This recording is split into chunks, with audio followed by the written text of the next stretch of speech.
YSR Congress party రాష్ట్ర వ్యాప్తంగా fee పోరుని గత నెలలో ఆందోళన చేస్తామని చెప్పి ఆందోళన విరమించుకోవడం జరిగింది. ఎందుకంటే ఫీజు రీయింబర్స్మెంట్ బకాయిలు అని చెప్తున్నారు.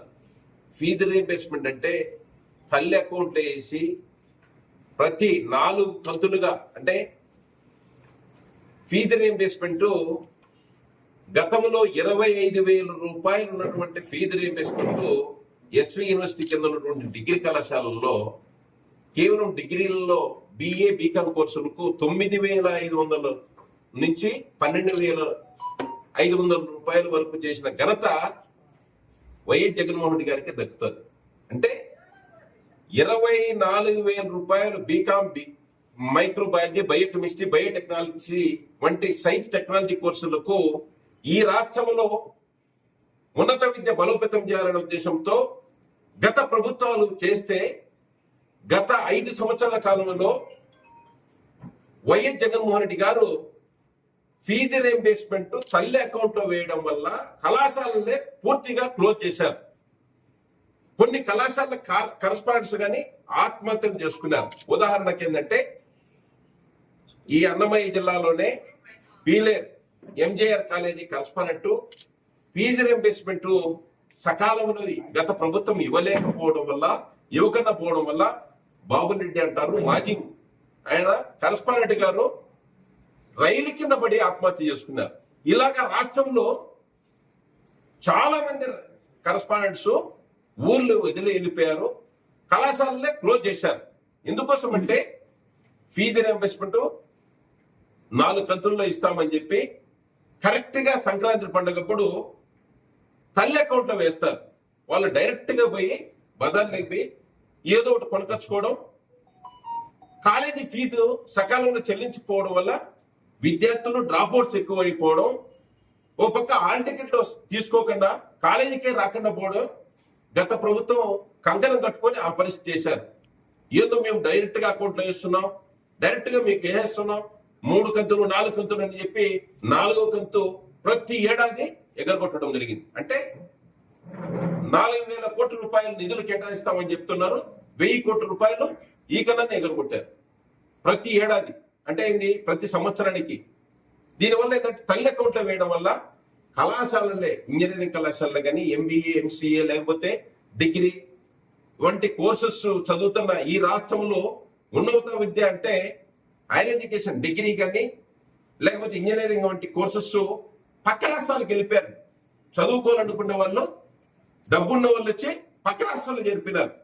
కేవలం పేద విద్యార్థులు, పేద బడుగు బలహీన వర్గ విద్యార్థులకు ఫీజు రీయింబర్స్మెంట్ పూర్తి ఇస్తామని చెప్పి అది సకాలంలో ఇవ్వకపోవడం, ఇచ్చింది కానీ తల్లి అకౌంట్లో వేయడం, వాళ్ళ తల్లిదండ్రులు కానీ కొంతమంది తాగుబోతులు కానీ లేకపోతే ఆరోగ్యం బాగాలేకపోవడం వల్ల కానీ సకాలంలో కళాశాల ఫీజులు చెల్లించకపోవడం వల్ల ఇట్లా కళాశాల కరస్పాండెంట్స్ ఆత్మహత్యలు చేసుకున్నారు. అదేవిధంగానే విద్యార్థులు కానీ డ్రాప్అవుట్స్ 50% డ్రాప్అవుట్స్ అయిపోయారు. ఇట్లా ఈ ఫీజు రీయింబర్స్మెంట్ అనేది ఉమ్మడి రాష్ట్రంలో బాగుండింది. ఈ రాష్ట్రం విడిపోయిన తర్వాత గత 5 సంవత్సరాల కాలంలో పూర్తిగా నేను కరస్పాండెంట్, ఈ రాష్ట్ర జేఏసీ కన్వీనర్ గా, ప్రైవేట్ విద్యా సంస్థల జేఏసీ కన్వీనర్ గా మాకు ఈ కళాశాల కరస్పాండెంట్సే పూర్తిగా అన్యాయం చేసిన ఘనత కానీ గత ప్రభుత్వమే. అందుకోసమే వీళ్ళు ఫీజు రీయింబర్స్మెంట్ కోసం ఆందోళన చేస్తామనేది చాలా విరుద్ధంగా ఉంది. దారుణమైన విషయం. విద్యార్థులు కానీ ఒక పక్క రోడ్లు గత నెలలో ఆందోళన చేస్తామని చెప్తే రోడ్ల మీదకి రాలేదనే ఉద్దేశంతో ఆందోళన విరమించుకొని డేట్ పొడిగించడం జరిగింది. ఈ నెల 12వ తారీఖున ఆందోళన చేస్తామని చెప్తున్నారు. ఆందోళన చేసేదానికి జనాలు వచ్చే పరిస్థితి లేదు.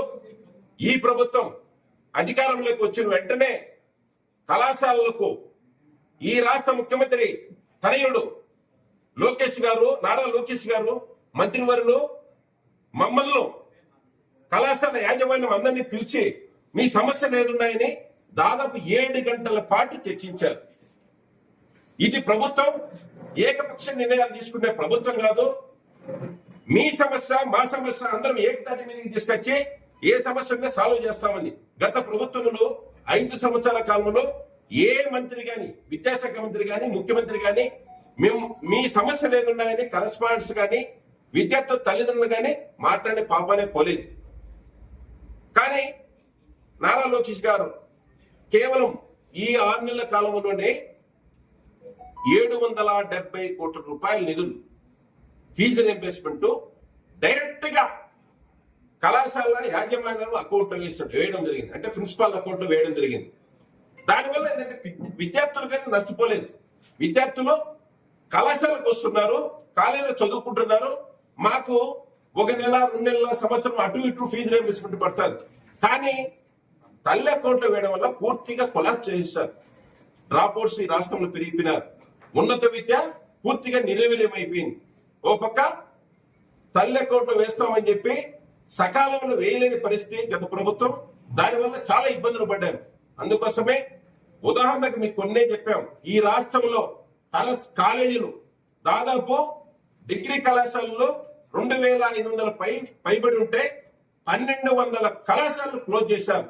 డిఈడి కళాశాలలో 450 కళాశాలలో పూర్తిగా క్లోజ్ చేశారు.